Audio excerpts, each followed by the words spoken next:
Lena Morris walked into the music academy on a quiet Monday morning. It was a cool spring day, and the sky outside was light gray. She wore a simple brown coat, plain black shoes, and carried a soft leather bag that looked old but well kept. Her hair was tied back neatly, and there wasn't a trace of makeup on her face. She didn't look like someone special. She didn't want to. Lena had always believed in staying quiet, unnoticed. That was how she liked things. The Music Academy was known for being one of the best in the country. Students came from all over the world to study here. The teachers were famous, the practice rooms were full of beautiful instruments, and the walls were covered with photographs of past students who had gone on to become great performers. But Lena wasn't here to impress anyone. She had signed up for a simple adult masterclass, something offered to beginners or people returning to music after years away. She waited in the hallway, standing next to a group of much younger students. They chatted about competitions, recitals, and their favorite composers. No one paid attention to Lena. She was just the quiet woman at the edge of the room, holding a notebook and watching the doors. One of the students, a girl in her 20s, glanced at her and smiled politely. Lena smiled back, then looked down. When the teacher arrived, he was tall, confident, and full of energy. His name was Mr. Caldwell. He clapped his hands and welcomed everyone. "This class is about pushing your limits," he said. "We will not play safe. We will challenge each of you." Lena listened quietly. She liked his energy, though it reminded her of someone she once knew. She tried not to think about that. When the teacher asked everyone to introduce themselves, Lena said only her name and that she had played a little piano years ago, but was mostly there to observe. Some students gave long introductions, talking about their experience, their achievements, and their goals. Lena's short words didn't attract much attention. Later, when the teacher handed out sheet music for the week, he said, "This piece is not easy. It's Liszt's La Campanella. If you can't play all of it, that's fine. Just try your best." A few students looked nervous. One boy laughed and said, "This is for professionals, not us." Mr. Caldwell smiled and said, "That's the point." He walked around the room giving out printed copies. When he reached Lena, he looked at her kindly and said, "You'll benefit from trying, even if you just play the first page." Lena looked at the sheet, nodded slowly and said, "I'll try." She said it so simply, so softly, that he moved on without thinking twice. Nobody asked her if she had played Liszt before. Nobody wondered if she had performed on grand stages. Nobody imagined that Lena had once stood under spotlights, wearing gowns that shimmered under stage lights, playing in front of thousands of people. That life had ended many years ago. Now she was just a middle-aged woman with a soft voice and kind eyes. The first class ended with a short group discussion. Mr. Caldwell asked students to talk about what they found difficult about the piece. Most students said it was the speed, the jumps, or the lightness required in the right hand. Lena sat silently, listening to their words. She could hear their passion, their hunger to learn. She liked that. It reminded her of herself when she was young. After class, as students packed up, a few of them gathered near the piano trying to play bits of the piece. Some laughed at their mistakes. Others tried again and again, hitting the wrong notes but refusing to give up. Lena didn't touch the piano. She stood at the back of the room watching, not judging, just listening. One teacher assistant walked up to her and said, "You didn't play today." Lena smiled and said, "No, I thought I'd watch first. It's been a long time." The assistant, a young man named Peter, looked curious. "How long?" he asked. Lena paused, then replied, "Over 20 years." He raised his eyebrows. "That long? Wow. What made you come back now?" Lena looked at the piano, then back at him. "I missed the sound. That's all." He nodded and said, "Well, don't wait too long to play. It's never too late to enjoy music again." Lena walked home that evening with the sheet music folded carefully in her bag. She lived alone in a small apartment above a bookstore. The hallway smelled like old paper and wood polish. Her living room was quiet, except for a large upright piano that stood against the wall. She sat down, opened the lid slowly, and placed the sheet music in front of her. She didn't play right away. She just looked at the notes, letting her fingers hover over the keys without touching them. Her hands were still strong, though a little slower now. She whispered to herself, "Let's see if you remember." Then softly she played the first few bars. The sound filled the room like a memory coming back to life. Each note reminded her of something: a concert hall, a long train ride, a crowded backstage room full of musicians tuning their instruments. She remembered the sound of applause, the smell of roses thrown on stage, the feel of silk gloves, the tears in her mother's eyes the first time she played in Paris. But she also remembered the pain, the reason she had walked away from all of it. Lena stopped playing, sat back, and closed her eyes. For years she had locked those memories away. The joy and the sorrow had lived side by side, tangled together like vines. She had lost someone. After that, music didn't feel the same.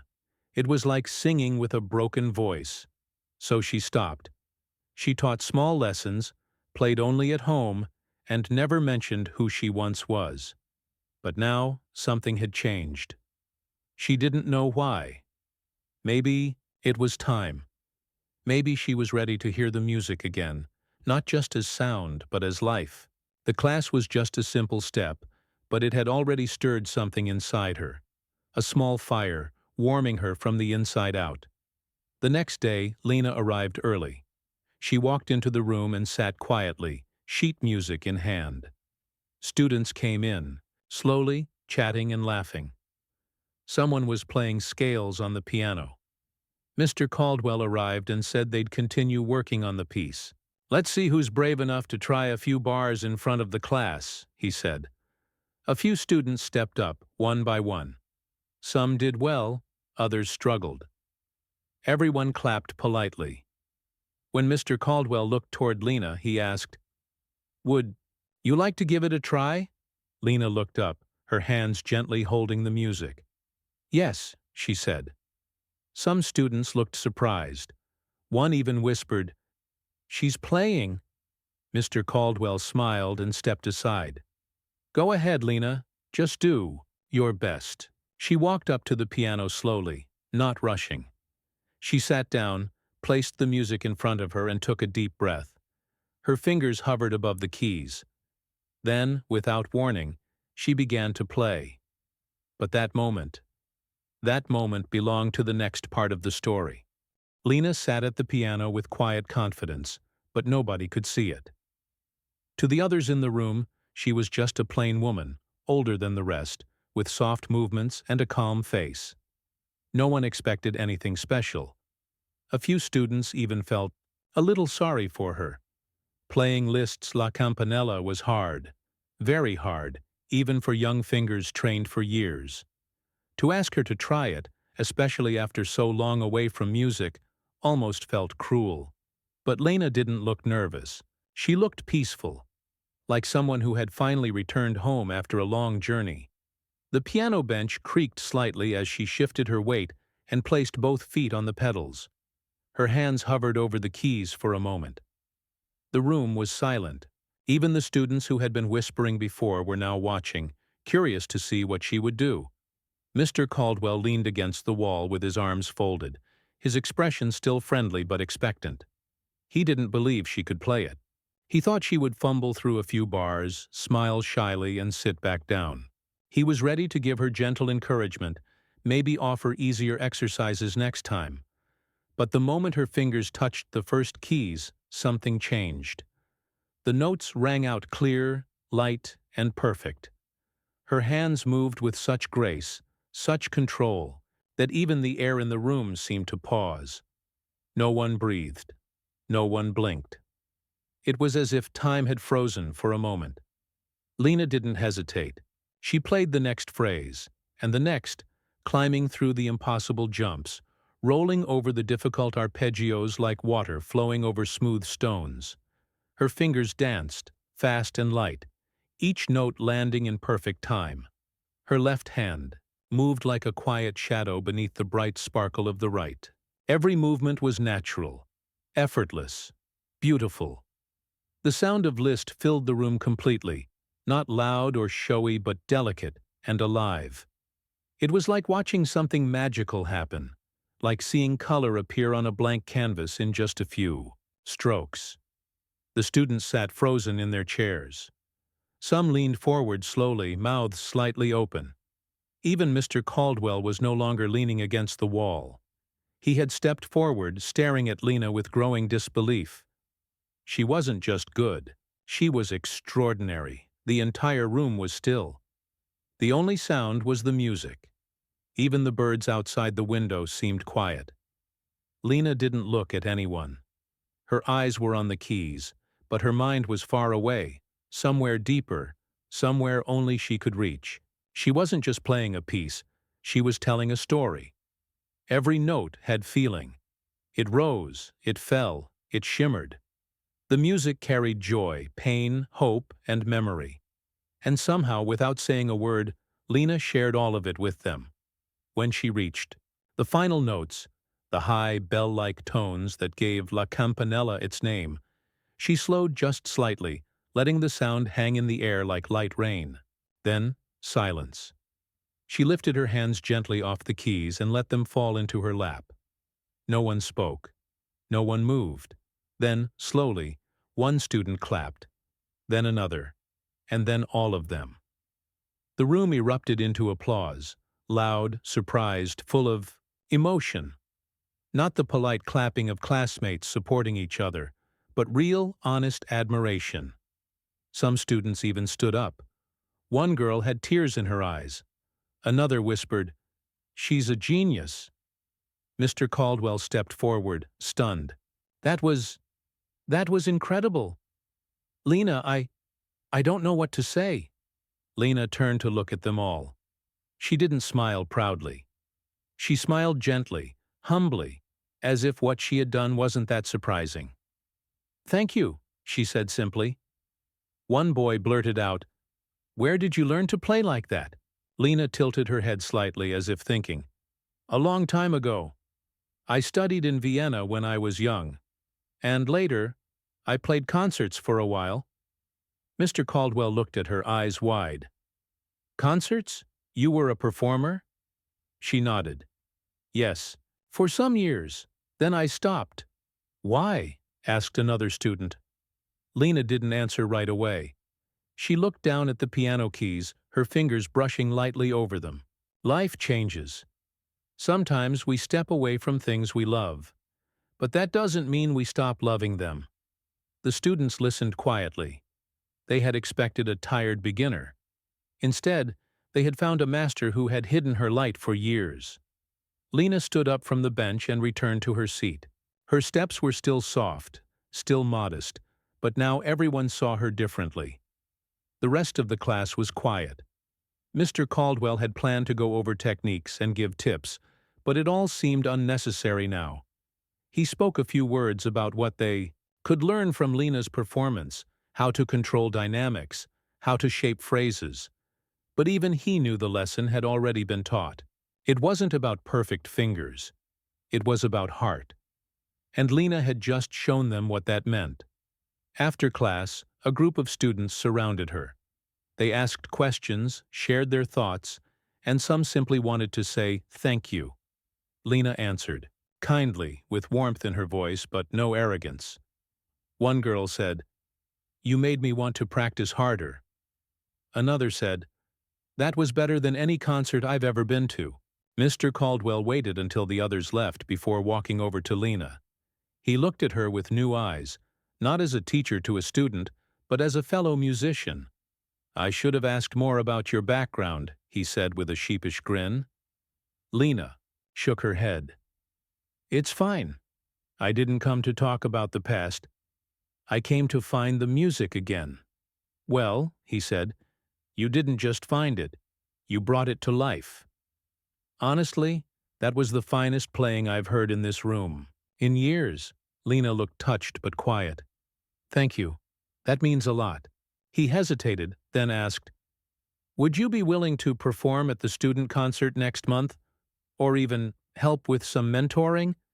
Some of these students could learn so much from you. Lena thought for a moment. A part of her still feared opening that door again, but something inside her had shifted. The piano no longer hurt. It healed. It didn't remind her only of loss. It reminded her of the love that had come before it. Maybe it was time to share that again. I'll think about it, she said softly. As she left the building, Lena walked slowly, not because she was tired, but because she was thinking. The piano keys had felt like old friends. Her fingers had remembered everything, as if no time had passed.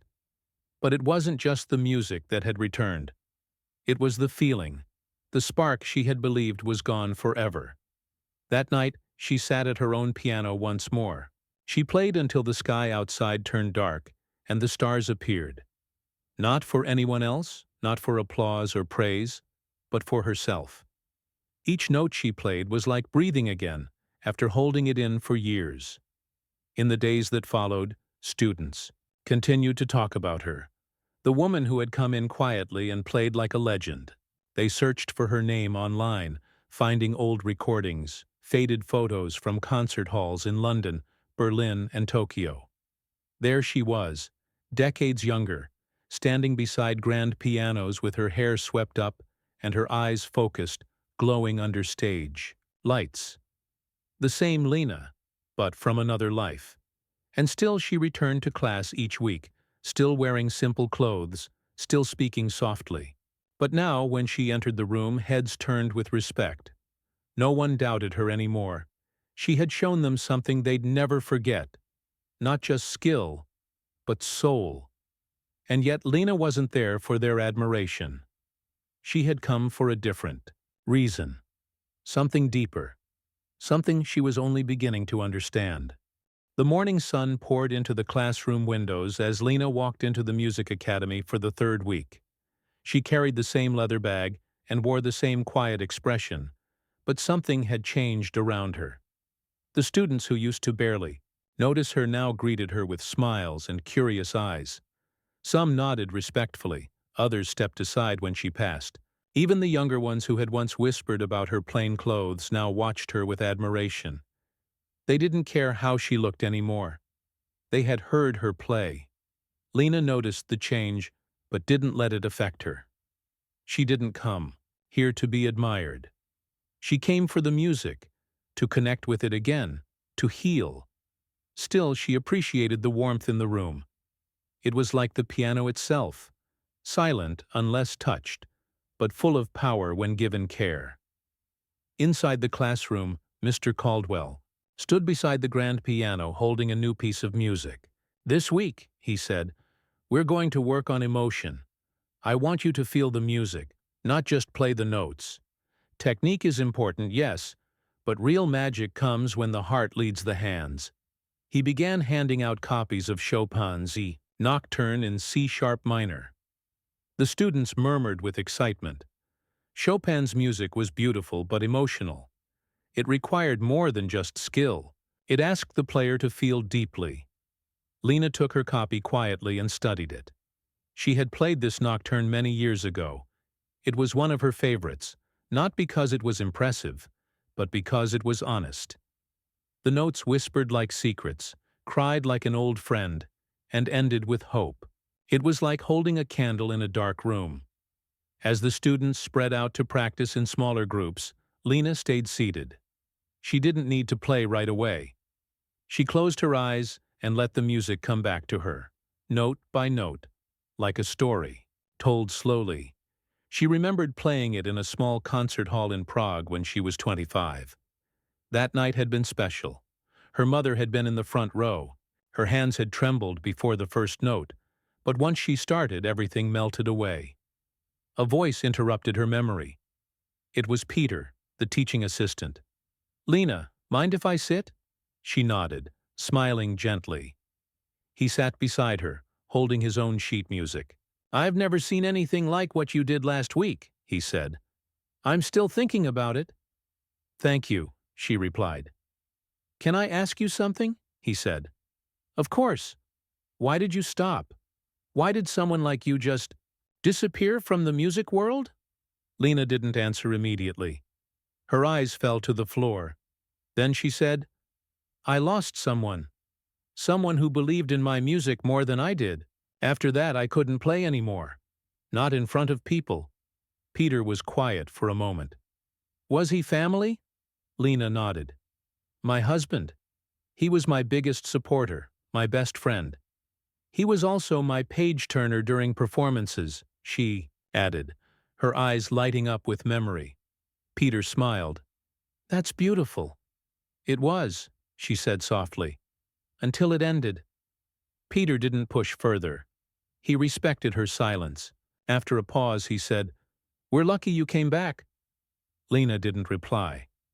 She just looked at the piano and placed her hands on the keys. She began to play the opening notes of the Chopin piece, not loud, not dramatic, just honest. The sound filled the small practice room, and Peter sat still, not moving, not even breathing too loudly. She played through the melody as if talking to an old friend. Every note had weight, like it carried a part of her. When she finished, Peter said, "You don't play music, you live it." Lena smiled, but her eyes were moist. "That's what my husband used to say." Later that day, as the class gathered again, Mr. Caldwell asked for volunteers to perform the new piece for feedback. A few students tried sections of the piece, struggling with the tempo or missing the feeling Chopin's music required. Mr. Caldwell gave kind advice, suggesting changes in hand pressure or breathing to guide expression. Then he turned to Lena. "Would you mind showing them what this piece can sound like when played with real feeling?" Lena looked around the room. The students' eyes were on her. There was no nervousness, no jealousy, just pure respect. She walked to the piano again, sat on the bench, and adjusted her seat. She didn't need the sheet music. As she began to play, the atmosphere shifted. The room seemed to soften, as if the walls themselves leaned in to listen. The melody floated like a dream, rising and falling with each emotion. Her hands moved gently, as if comforting someone in pain. The middle section brought more power, more urgency, but it was never rough. Then the piece slowly faded, like a candle burning low. When it ended, the room was silent again. This time, no one clapped. Not out of rudeness, but because it felt wrong to break the spell. It was a moment that needed silence to breathe. Lena looked up, her eyes glistening slightly, and then stood. The applause came a few seconds later, slow but full of awe. Mr. Caldwell didn't say anything. He simply nodded at her with deep respect. That night, Lena walked home in the soft glow of street lamps. The air was cool and the breeze carried the distant sounds of the city. She passed by a small music store and paused. In the window, a young boy sat with headphones on, nodding his head to some fast piano music. Lena smiled. Music was still alive everywhere. It had never left. Back at her apartment, she opened an old box she hadn't touched in years. Inside were letters, photos, and concert programs. She pulled out one photo of her and her husband, standing beside a grand piano, laughing. He had written on the back in messy handwriting, "Never stop playing, even if I'm not turning the pages." Lena held the photo to her chest and closed her eyes. She whispered, "I'm playing again." The next day, something unexpected happened. Mr. Caldwell asked Lena to join him for lunch. He wanted to talk. They sat in a small cafe near the academy. Over tea and sandwiches, he said, "I've been thinking. We need someone like you here. Someone who understands music, not just how to play it, but how to feel it." Lena looked surprised. "I'm not a teacher. You don't need a degree to inspire," he said. "What you did in that classroom, it changed something. These students see music differently now. They feel it. Lena sipped her tea. What do you want me to do? I want you to lead a master class. Just one. Tell your story, play, teach. Them something only you can teach. Lena hesitated. That's a big step. I think you're ready, he said gently. And I think they are too. She agreed to think about it. That evening, she walked through the old concert hall nearby. It was empty, with rows of seats covered in dust sheets. But on the stage, the grand piano still sat quietly, waiting. Lena stepped onto the stage, walked to the piano, and lifted the cover. She pressed one key. The sound echoed in the room. She sat down and played a few chords, letting them ring. Slowly, she played a piece she hadn't touched in decades, Schubert's Impromptu. Her fingers stumbled at first, but then found their way. The sound filled the empty hall, soft but sure. She played until her heart felt light again. By the end of the week, Lena told Mr. Caldwell she would do it. The announcement was made, and the students buzzed with excitement.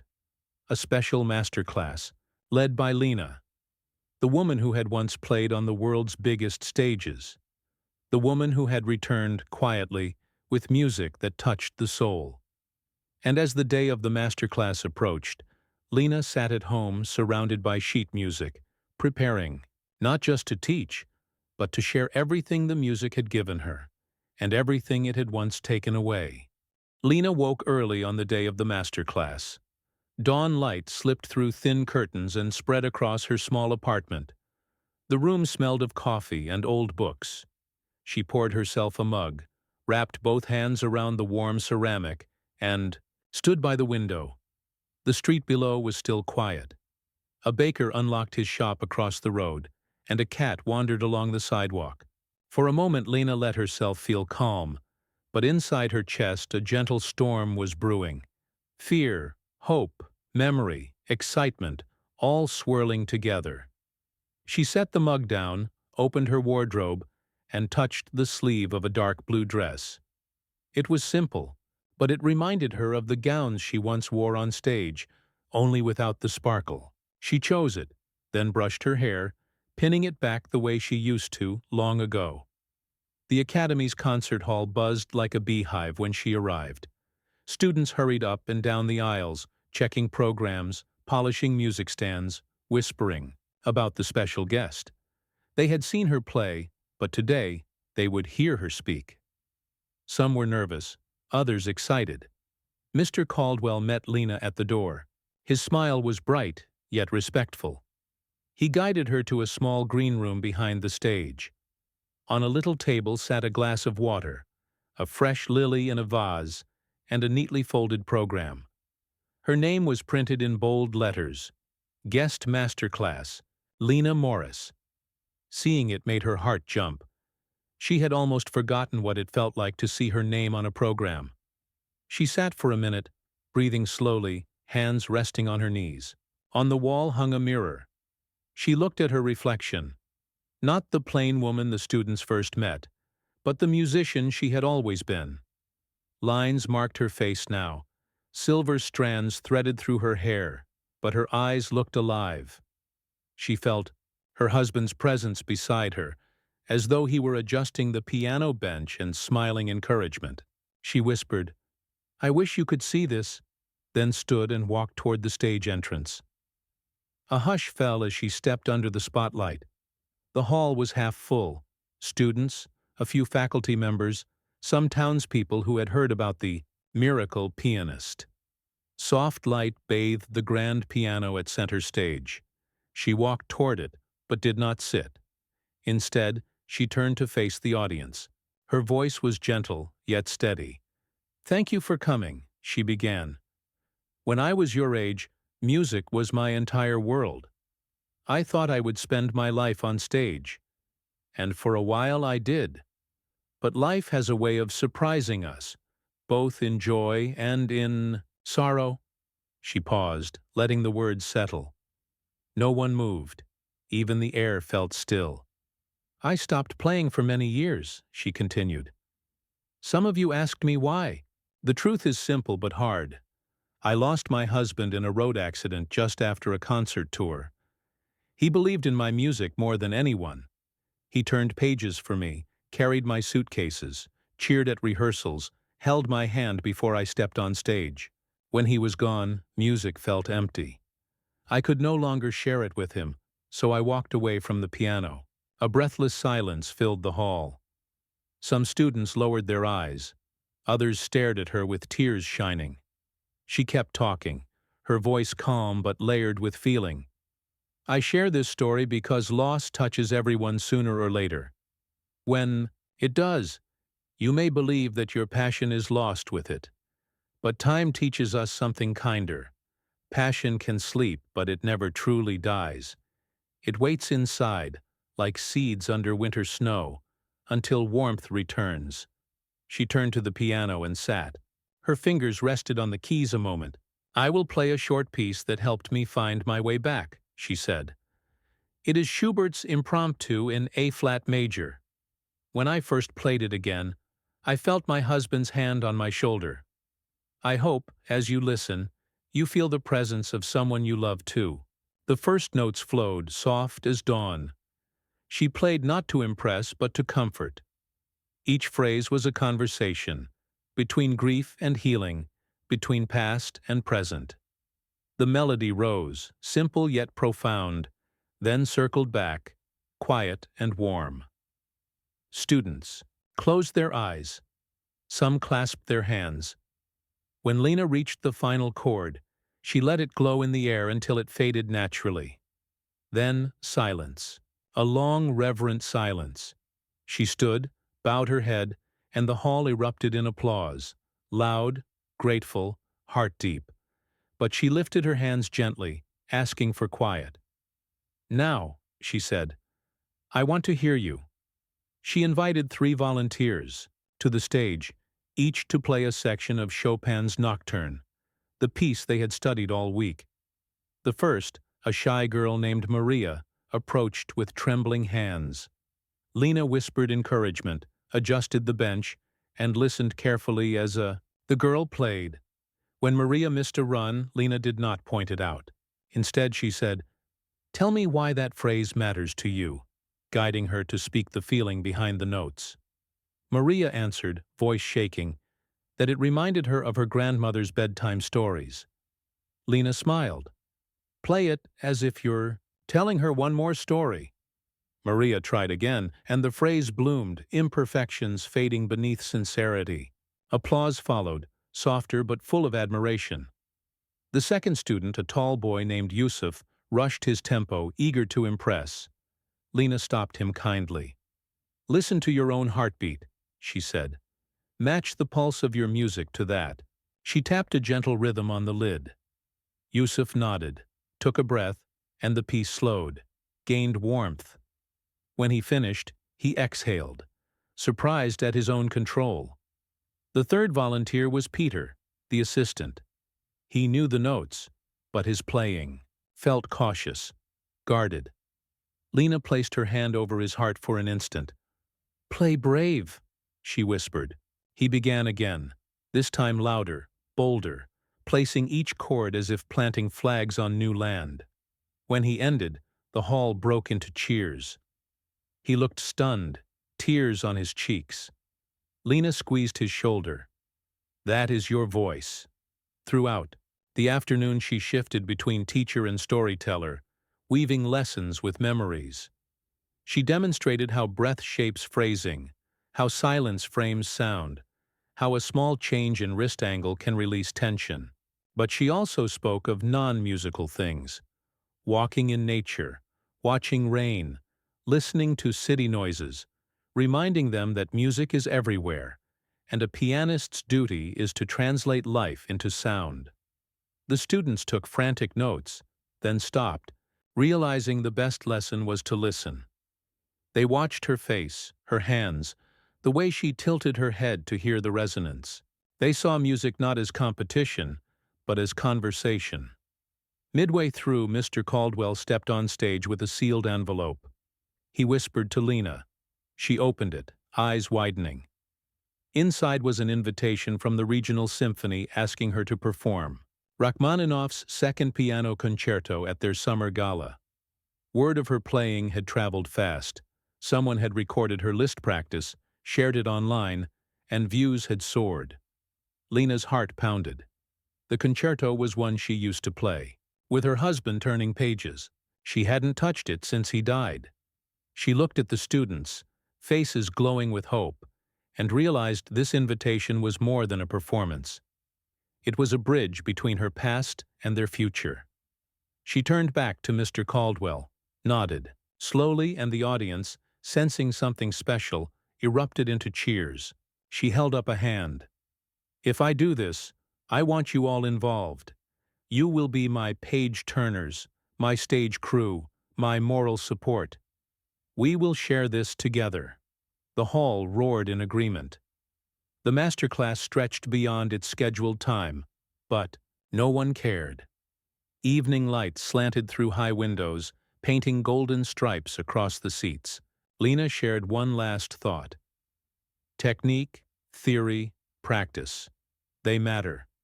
But the truest note you will ever play comes from your story. Don't hide it. Whether joyful or painful, let it ring.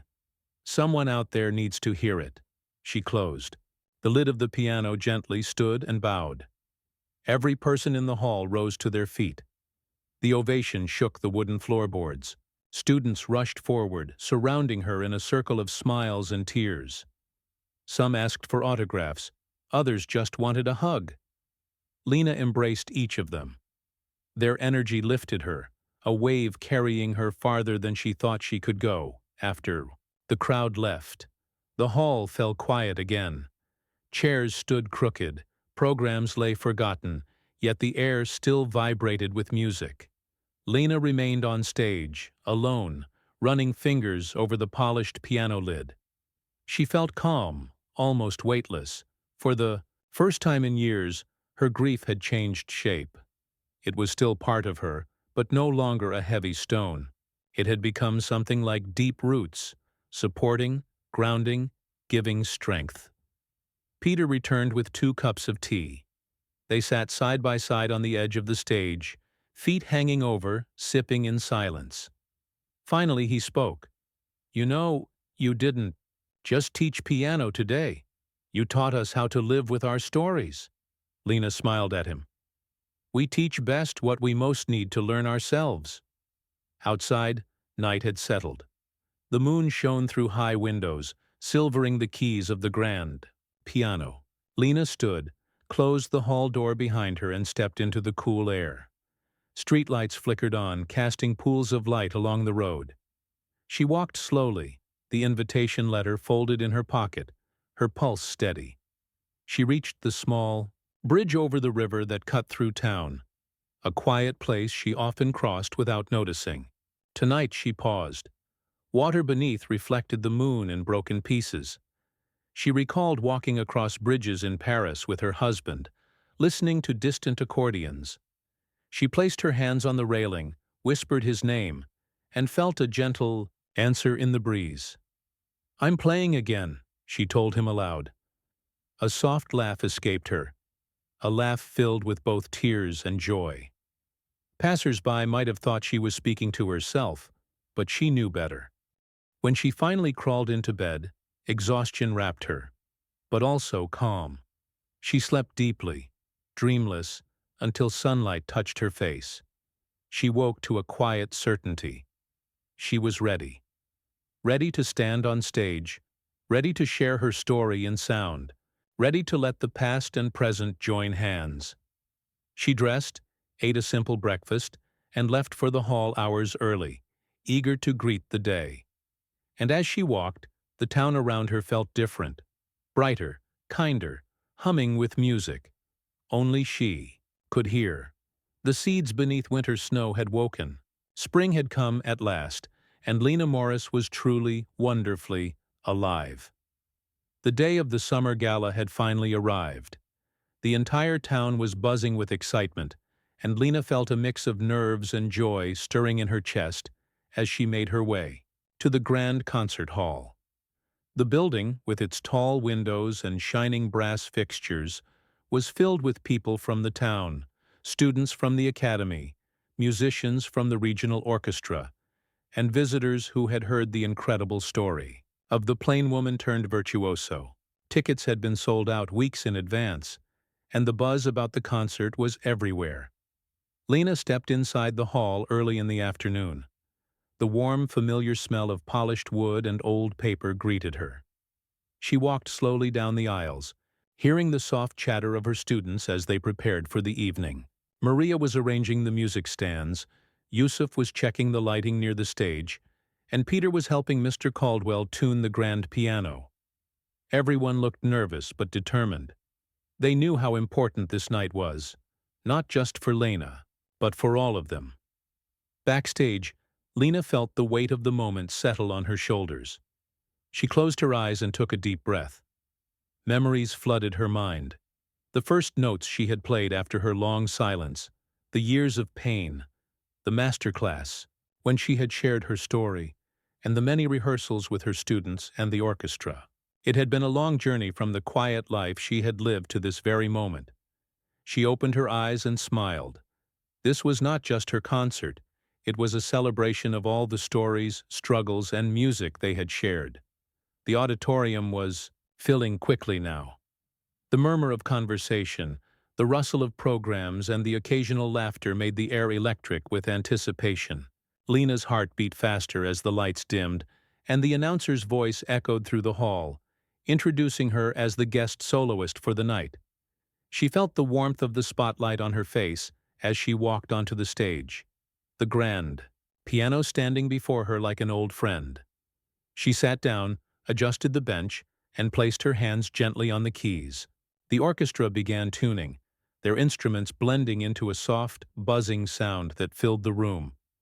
Lena closed her eyes for a moment, feeling the energy of the audience and the orchestra around her. She remembered what she had told her students. Music was not just about technique, but about telling a story, sharing a feeling. The conductor raised his baton, and the first powerful chords of Rachmaninoff's Second Piano Concerto began to swell through the hall. Lena's fingers danced over the keys with grace and passion, weaving the complex melody with ease. The music soared and fell like waves, carrying the audience on a journey of emotion. Every note was a conversation between her soul and the music, telling a story of loss, hope, love, and rebirth. As she played, Lena's mind wandered back to the years when she had lost her husband and stopped playing. She thought of the silence that had filled her life, the empty rooms and the long nights spent alone. But now, surrounded by the sound of the orchestra and the warmth of the audience's presence, she felt alive again. The music was a bridge, connecting her past to her present, and with every phrase, she felt the weight of grief lifting. The audience was spellbound. Some had tears in their eyes, others sat with their hands folded, completely absorbed in the performance. Lena's playing was not just about perfect notes, it was about emotion and connection. She poured her heart into the music, letting the melody rise and fall naturally. The orchestra responded to her cues, following her lead as if they too were part of her story. When the final chord echoed through the hall and faded into silence, there was a moment of breathless stillness. Then the audience erupted into applause, cheering and standing to give her a standing ovation. Lena rose from the piano, bowing deeply to the crowd. She felt tears prick at her eyes, not from sadness, but from the overwhelming joy of sharing her music once again. Backstage, her students rushed to congratulate her. Maria, Yusuf, and Peter were beaming with pride. "You were amazing," Maria whispered, hugging her tightly. "You made the music come alive. You taught us what music really means," Yusuf added. "It's not just notes, it's life." Lena smiled warmly. "And you all helped me find that life again," she said softly. After the concert, the celebration continued with friends, family, and the townspeople gathering in the lobby. Stories were shared, laughter filled the air, and the sense of community was strong. Lena realized that her journey was no longer just her own. It belonged to everyone who had supported her, believed in her and listened to her music. Later that night, as the hall emptied and the lights dimmed, Lena sat, alone at the piano one last time. She played a soft, gentle melody, a lullaby to herself and to her husband's memory. The notes floated through the empty hall, a quiet reminder that music is a living thing, forever connected to the heart. As she left the concert hall, the cool night air felt fresh and full of promise. She looked up at the stars shining bright above the town and whispered a thank you to the universe. She had found her voice again, not just as a pianist, but as a woman who had overcome pain to embrace hope and joy. Her story, once hidden behind a plain face and quiet life, was now shining brightly for the world to see. And with every step she took forward, Lena knew that music would always be her guide, her comfort, and her greatest gift to share.